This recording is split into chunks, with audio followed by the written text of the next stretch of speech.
My brothers and sisters, good morning.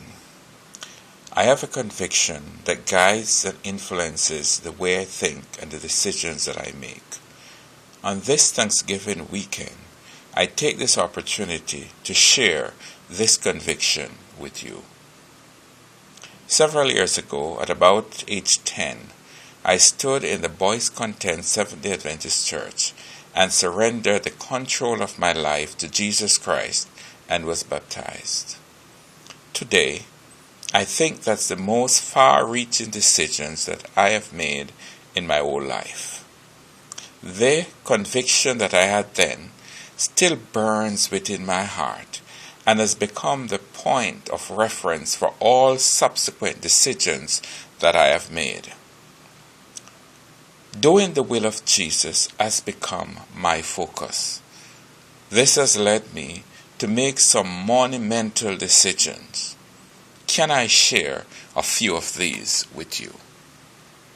By God's grace and the power of the indwelling Holy Spirit, I choose to marry according to God's will instead of living a promiscuous life or shacking up. By His power, I choose to live a drug-free life instead of drug addiction and drug peddling.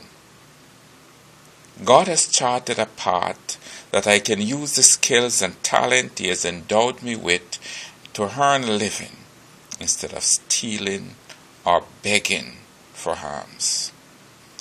The conviction of the Spirit led me to invest time and energy in influencing people to accept Jesus Christ rather than using precious moments to gossip, to spread hate and discord among people.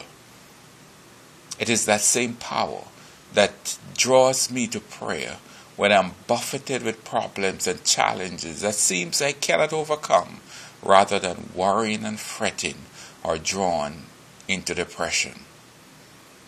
My friends, it is my belief that Jesus will soon return to fulfill His promise in St. John chapter 14.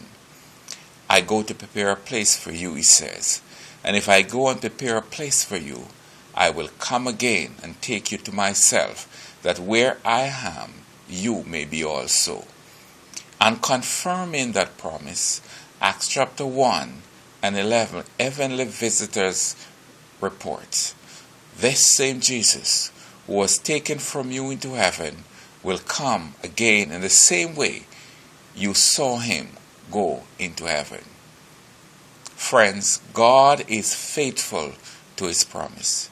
He never fails and will never fail. For 40 plus years, He has been there for me through the storms of life. I encourage you, therefore, to give Him a chance in your hearts. He's knocking. Will you let Him in?